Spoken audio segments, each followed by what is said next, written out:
지난 영상에서 우리는 65세 이후 우리의 영혼을 갉아먹는 4가지 치명적인 습관에 대해 깊이 있게 이야기했습니다. 영상을 만들고 나서 제 마음속에는 참 많은 생각과 여운이 남았습니다. 어쩌면 이것은 비단 몇 사람만의 이야기가 아니라 이 시대를 살아가는 우리 모두의 가슴 아픈 자화상이 아닐까 싶어서 말입니다. 많은 분들이 영상을 보시며 내 영혼을 갉아먹는 4가지 습관이 무엇인지는 알겠는데 막상 내일부터 어떻게 남들의 시선을 끊어내고 어떻게 내 삶의 주도권을 찾아와야 할지 모르겠다고 마음속 깊은 곳에 막막함을 털어놓는 분들이 참 많았습니다. 우리에게 나라는 이름은 너무나 낯섭니다. 평생을 내 가슴에 품은 꿈보다 내 자식이 먹고 입는 것, 남들이 나를 어떻게 손가락질할지 모르는 시선, 그리고 이 집안의 가장으로서 또는 누구의 엄마로서 지켜야만 했던 무거운 책임감의 무게가 훨씬 더 익숙했으니까요. 내 의지대로 수만 번 제대로 쉬어보지 못한 채 가족이 바라는 기대치에 나를 깎아내리고 갈아넣으며 앞만 보고 달려온 세월이 어느덧 반평생을 훌쩍 넘었습니다. 그런데 막상 은퇴라는 이름으로 직함이 사라지고 자식들은 저마다의 가정을 꾸려 품을 떠나고 나면 우리 앞에는 잔인할 정도로 고요하고 텅 빈 방 페이지만이 남겨집니다. 갑자기 이제 남을 위해 살지 말고 온전한 너 자신으로 살아라라는 말이 들려올 때 우리는 기쁘기는커녕 오히려 거대한 공포와 마주하게 됩니다. 오늘 하루를 누구를 위해 살아야 할지, 내 안의 거대한 구멍을 그 어떤 것으로 채워야 할지, 인생의 나침반을 완전히 잃어버리는 것입니다. 내 삶의 운전대를 내가 쥐어본 적이 없으니 핸들을 어떻게 돌려야 할지, 그리고 내가 돌린 핸들이 옳은 방향으로 가고는 있는지 막막함에 휩싸이는 것은 결코 이상한 일이 아닙니다. 하지만 기억하십시오. 인생의 후반전은 더 이상 남을 위해 희생하고 눈치 보는 무대가 아니라는 것을요. 비로소 내 영혼의 진짜 주인으로 바로 서서 내 남은 페이지를 오직 나만의 색으로 채워나가는 생의 가장 고귀하고 독립적인 시기여야 합니다. 오늘 이 영상에서는 자식이나 배우자에게 흔들리지 않고 내 삶의 운전대를 온전히 내 것으로 만드는 아주 구체적이고 실천적인 심리 기술 4가지 중 그 첫 번째 이야기를 눈물겹도록 따뜻하고 묵직하게 시작해 보려고 합니다. 지금부터 제 이야기에 마음을 열고 상처받은 나를 안아주는 마음으로 함께 해주시기 바랍니다. 자, 이제 본격적으로 내 삶의 운전대를 다시 거머쥐기 위한 첫 번째 실천 기술로 들어가 보겠습니다.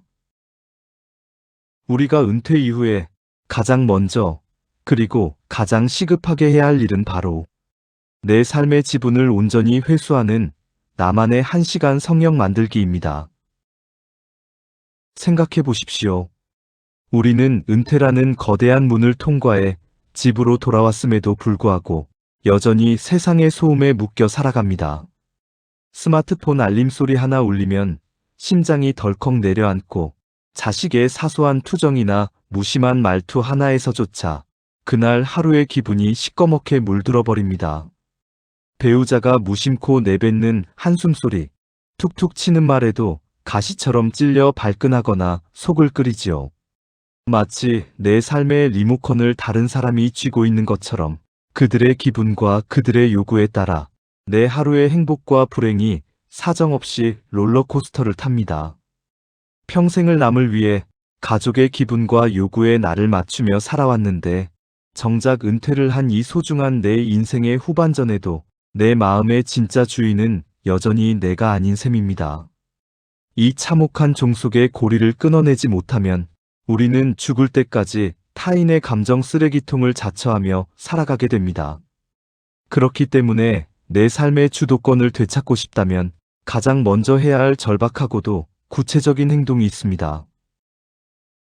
바로 하루 24시간 중에서 그 누구도 그 어떤 세상의 소음도 침범할 수 없는 오직 나만을 위한 60분을 강제로 아주 단호하게 확보하는 것입니다.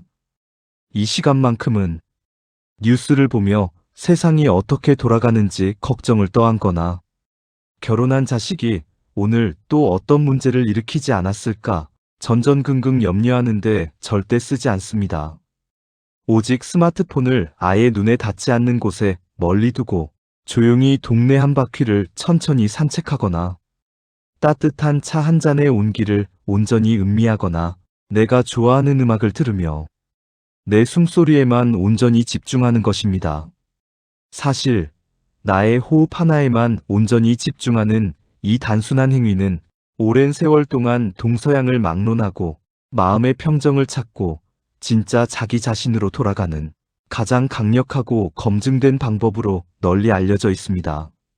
흔히 불교의 전통적인 호흡 명상법이나 현대의 수많은 심리학자들이 말하는 마음 챙김의 핵심 역시 바로 이 숨 고르기에서 시작됩니다. 복잡한 생각과 타인의 시선으로 꽉 찬 머릿속을 비우고 오직 들이쉬고 내쉬는 내 숨소리에만 귀를 기울일 때 흔들리던 마음의 닻이 비로소 제자리를 찾게 되는 것이지요. 영국의 위대한 정신분석학자 도널드 위니콧은 우리가 진정으로 건강한 자아를 유지하기 위해서는 반드시 혼자 있을 수 있는 능력이 있어야 한다고 강조했습니다.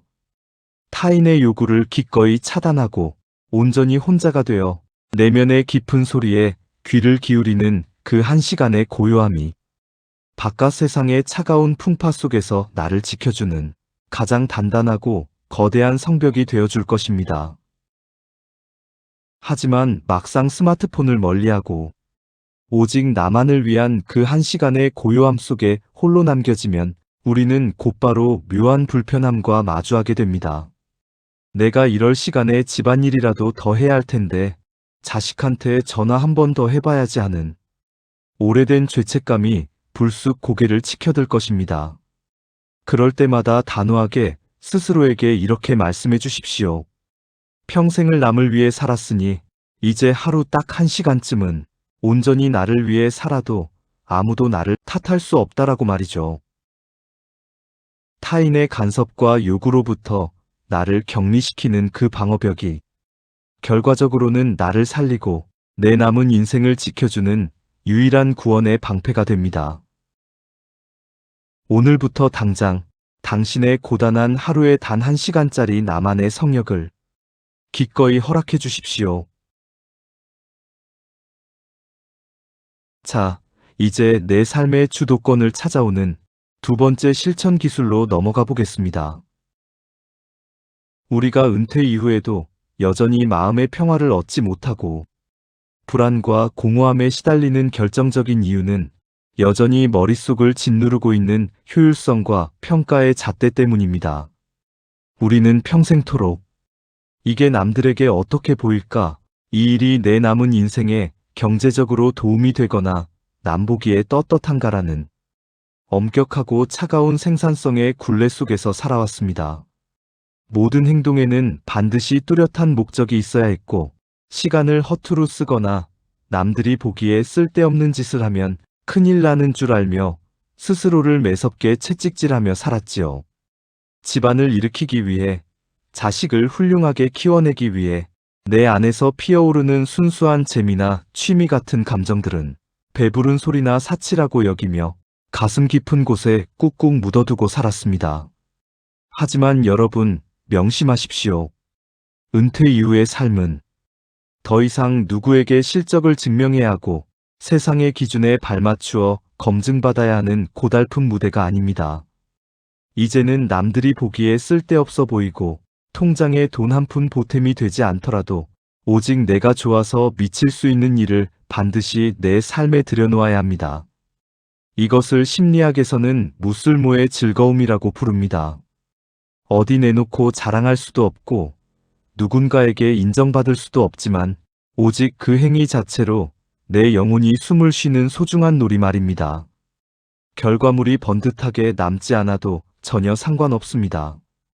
서투른 솜씨로 엉망진창인 그림을 끄적이거나 이름 모를 들꽃을 카메라에 담아보거나 악기를 배우며 온갖 삑사리를 내면서도 혼자 킥킥 웃을 수 있는 그런 시간들 말입니다. 위대한 인류학자들과 심리학자들은 인간에게 진정한 휴식과 영혼의 치유는 아무런 목적이 없는 순수한 놀이에서 비롯된다고 입을 모아 말합니다. 우리가 어린아이였을 때는 어땠습니까? 무언가 거대한 건물을 짓거나 돈을 벌기 위해서가 아니라 모래성 하나를 쌓으며 온 세상을 다 가진 것처럼 웃지 않았습니까? 그것은 타인의 시선이 내 안으로 들어오기 전이 가장 순수한 자아의 해방 상태였습니다. 하지만 나이가 들면서 우리는 모든 일에 가격표와 평가표를 붙이는 괴물이 되어버렸습니다. 취미를 가져도 이걸로 자격증을 따야지, 유튜브에 올려서 인정받아야지 하며 기껏 찾은 즐거움마저 또 하나의 거대한 노동과 스펙으로 만들어버립니다. 그것은 즐거움이 아니라 또 다른 감옥의 연장일 뿐입니다. 우리가 말하는 진짜 무쓸모의 즐거움이라는 것은 세상이 나를 어떻게 평가하든 상관없이 오직 내 손끝의 감각과 내 가슴의 설렘에만 온전히 접속하는 행위입니다. 우리가 그동안 굳게 믿어왔던 남들의 시선이라는 거울을 이제는 완전히 깨부수어 버려야 합니다. 오직 내가 지금 이 순간 살아있음을 느끼는가, 나 스스로가 이 순간에 진심으로 미소를 짓고 있는가라는 내면의 감각에만 묵직하게 집중할 때 우리의 뇌는 수십 년간의 긴장과 강박에서 풀려나 비로소 진정한 삶의 활력과 면역력을 되찾기 시작합니다. 남들의 눈을 전혀 의식하지 않는 그 멍청해 보이고 쓸데없는 짓이 사실은 메말라버린 당신의 영혼을 소생시키는 가장 고귀하고 강력한 약이 됩니다. 오늘부터 당장 남들에게 절대 떳떳할 필요가 없는 오직 나만을 위한 아주 쓸모없고 위대한 놀이를 시작해 보십시오. 자, 이제 내 삶의 주도권을 되찾기 위한 세 번째 실천 기술로 깊숙이 걸음을 옮겨보겠습니다. 우리가 은퇴 이후에도 여전히 마음의 안정을 찾지 못하고 옛날 이야기만 반복하거나 새로운 곳에 발을 들이거나 남들 앞에서 서툰 모습을 보이지 못하고 자꾸만 방 안으로 숨어들게 되는 결정적인 심리적 원인이 있습니다. 그것은 바로 왕년의 나라는 무거운 갑옷입니다. 우리가 모임에 나가기만 하면 내가 왕년에는 말이야, 우리 부서에 있을 때는 이랬어라며 끝없이 과거의 영광과 직함을 반복해서 꺼내놓는 이유가 무엇일까요? 그것은 아이러니하게도 지금 이 순간의 내 모습이 너무나 초라하고 불안하기 때문입니다. 새로운 곳에 가서 넓적하게 고개를 숙이고 초보자가 되어 서툴고 바보 같은 내 진짜 모습을 남들 앞에 드러내야 한다는 사실이 영혼을 갉아먹을 만큼 두렵고 수치스러운 것입니다. 평생 한 분야에서 전문가로 대우받고 누군가를 지휘하고 가르치거나 결제를 내리던 사람이 노년에 이르러 아무것도 모르는 바닥부터 다시 시작한다는 것은 생각보다 엄청난 자존심의 상처와 심리적 고통을 동반하니까요. 그래서 사람들은 차라리 아무것도 하지 않거나 내가 이미 잘할 수 있는 익숙한 구석에만 처박혀 새로운 배움을 완강하게 거부하곤 합니다. 하지만 여러분, 진심으로 깨달아야 합니다. 진정으로 멋지고 지혜로운 어른은 모르는 것을 모른다고 떳떳하게 말할 수 있는 사람입니다. 인생의 진짜 고수는 언제든 다시 처음이 될 수 있는 용기를 가진 사람이지요. 오늘부터 주민센터의 서예 교실이든 동네 도서관에서 열리는 낯선 강좌든 스마트폰이나 키오스크를 배우는 기초교실이든 상관없습니다. 내가 그 분야에 대해 아무것도 모르는 바닥이라는 사실을 숨기지 않고 오히려 가볍게 미소 지으며 과감히 그 문을 열고 들어가십시오. 그리고 뻔뻔하고 당당하게 이렇게 말해보는 것입니다. 저 오늘 이거 진짜 처음 해봅니다. 손이 굳어서 좀 서툴 테니 많이 가르쳐 주세요. 이 한마디를 뱉는 순간 어깨를 짓누르던 수십 킬로그램짜리 가짜 권위의 갑옷이 바닥으로 툭 떨어져 나가는 해방감을 느끼게 될 것입니다. 과거에 화려했던 계급장과 직함을 모두 내려놓고 오늘 이 순간 세상의 가장 순수한 초보자가 되어 펜을 쥐고 붓을 들고 땀 흘리며 배우는 즐거움을 느껴보십시오. 심리학자들은 배움과 성장의 기쁨이 인간의 뇌에 도파민을 분비시키고 노년기의 우울증을 날려버리는 가장 강력한 백신이라고 말합니다. 내 삶의 운전대를 쥔다는 것은 이미 완성된 사람처럼 완벽하게 행동하는 것이 아니라 언제든 서툰 초보자가 되어 새롭게 출발할 수 있는 유연하고 당당한 마음을 갖는다는 뜻입니다. 배움에는 결코 정년이 없습니다. 서툴러도 괜찮고 삐뚤어져도 아무도 뭐라고 하지 않습니다. 오늘부터 당장 당신이 좋아하거나 새롭게 끌리는 그 무엇이든 내 인생의 새로운 초보자가 되어 보십시오. 그 순간부터 당신의 진짜 두 번째 인생이 다시 역동적으로 뛰기 시작할 것입니다. 현재의 닻을 내리는 초보자의 마인드셋. 이것이 바로 내 삶의 주도권을 되찾기 위한 세 번째 실천 기술입니다. 자, 이제 내 삶의 주도권을 완전히 거머쥐고 흔들리지 않는 내면을 완성하기 위한 마지막 네 번째 실천 기술로 걸음을 옮겨보겠습니다. 우리가 앞서 영상의 초입에서 깊이 있게 나누었듯이 은퇴 이후 겪는 가장 참혹한 파국의 원인은 대부분 자식이나 배우자에게 쏟아붓는 과도한 집착과 지독한 통제 심리에서 비롯됩니다. 평생을 가족을 위해 헌신했다고 믿기에 우리는 은퇴 이후 그 빚을 회수하려는 듯 자식의 인생에 사사건건 참견하고 배우자의 일거수일투족을 감시하듯 묶어두려 합니다. 내가 너를 어떻게 키웠는데 다 너 잘되라고 하는 소리야라는 오랜 변명을 내세우며 사랑이라는 거룩한 포장지로 꽁꽁 감싸 안은 채 실상은 상대방의 숨통을 조여오는 흉기 같은 밧줄을 던지고 있는 것이지요. 자식들은 부모의 전화 한 통에 가슴이 철컥 내려앉아 점점 연락을 끊고 멀어지고 배우자는 집안에 함께 숨 쉬는 것조차 숨이 막혀 질식할 것 같은 고통을 호소합니다. 정작 그러고 나서 자식들이 멀어지고 배우자가 차가워지면 내가 어떻게 살아왔는데 이럴 수가 있나라며 하늘을 원망하고 불같이 화를 내며 스스로를 비참한 고립 속으로 밀어넣습니다. 이 지독한 악순환을 끊어내는 유일한 열쇠가 바로 가족과 지인 사이에서 행하는 다정한 거리두기입니다. 가족들의 삶은 그들 스스로 부딪히고 깨지며 살아갈 그들만의 고유한 몫입니다. 내 품을 떠난 다 큰 자식의 가정사에 왈가왈부하고 싶을 때, 그리고 배우자의 사소한 말 한마디나 행동에 발끈하고 싶을 때마다 우리는 당장 가슴에 손을 얹고 이 진실을 묵직하게 되뇌어야 합니다. 저 사람의 인생은 저 사람의 몫이고 내 남은 인생의 운전판은 오직 내가 잡는다. 간섭하고 싶은 충동이 턱까지 차오를 때 그 입술을 지그시 깨물고 한 발짝 물러서서 대신 묵묵하고 따뜻한 응원의 눈빛만 건네주는 것. 배우자의 날선 잔소리에 맞서서 같이 핏대를 세우며 싸우는 대신 그래, 오늘 하루도 참 수고 많았다며 담담하고 의연하게 우리 사이의 건강한 거리를 지켜주는 것. 그렇게 적당하고 다정한 거리를 유지할 때 비로소 내 안의 소중한 에너지는 남을 조종하고 원망하는 데 낭비되지 않고 오직 나를 온전히 돌보고 세우는 데 집중됩니다. 그리고 참으로 신비롭고 놀랍게도 내가 나를 단단하게 돌보며 자립할수록 가장 가까운 가족들은 나를 더 이상 부담스럽고 피하고 싶은 존재가 아니라 언제든 찾아가 마음을 푹 기댈 수 있는 가장 편안하고 든든한 세상의 안식처로 바라보게 됩니다.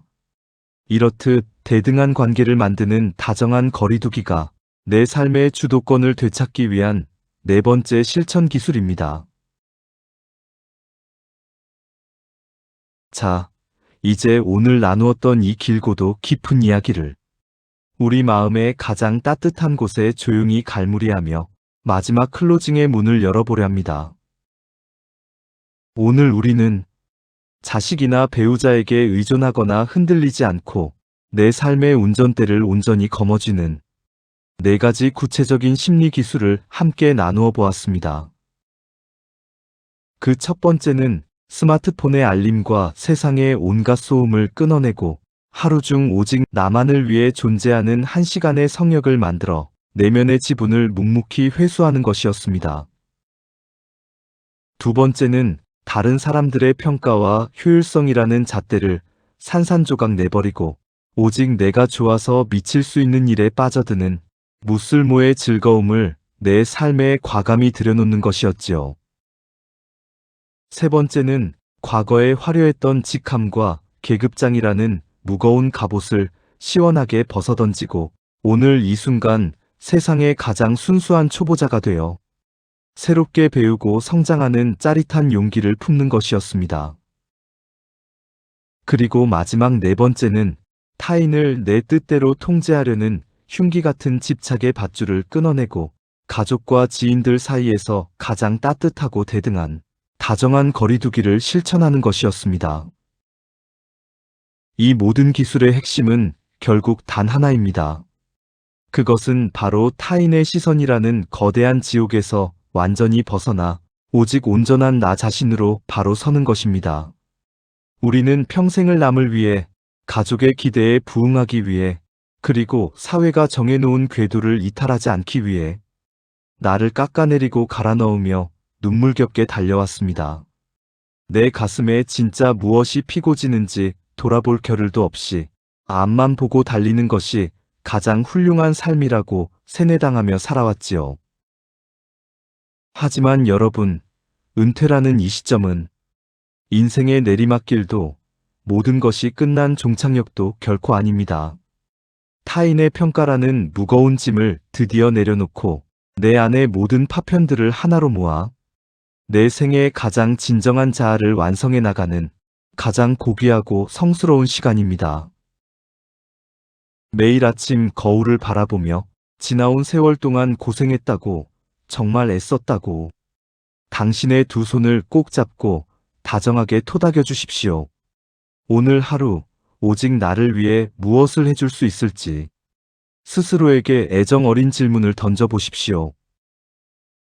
누군가의 부모도 과거에 머문 어떤 직함도 아닌 오늘 이 순간을 오직 나 자신으로 찬란하게 살아가는 법, 그 고귀하고 아름다운 여정을 늘 응원하겠습니다. 오늘 제가 건넨 이 긴 이야기가 당신의 굳어있던 마음에 작은 온기와 위로가 되고 다시 한번 나 자신의 인생의 주인공으로 일어설 수 있는 뜨거운 용기의 불꽃이 되었기를 진심으로 바랍니다. 그리고 오늘 이 영상이 당신의 마음과 닮았다면 주변의 소중한 분들께도 이 따뜻한 마음을 나누어 주세요.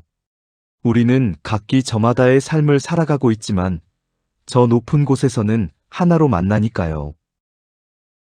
지금까지 당신의 마음을 읽어드리는 렌즈였습니다. 감사합니다.